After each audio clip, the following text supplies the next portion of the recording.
ujumbe maalum kutoka Kenya kiongozwa na Waziri Amina, na wametumwa na Mheshimiwa Kenyatta kuleta kwanza salamu za pole baada yeye kuondoka kuwa nasi katika shughuli ile ya kumuaga kitaifa mpendwa wetu.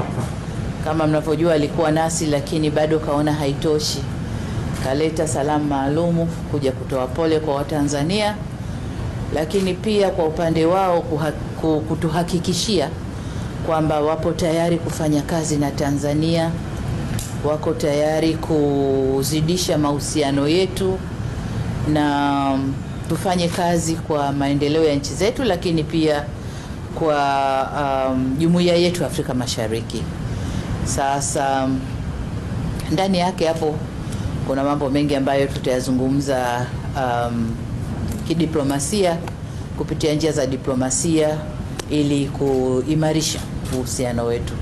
Kwa hiyo ujumbe uliokuja ni kuja kuhakikisha kwamba Kenya wapo tayari kuimarisha uhusiano wetu na wapo tayari kufanya kazi na sisi.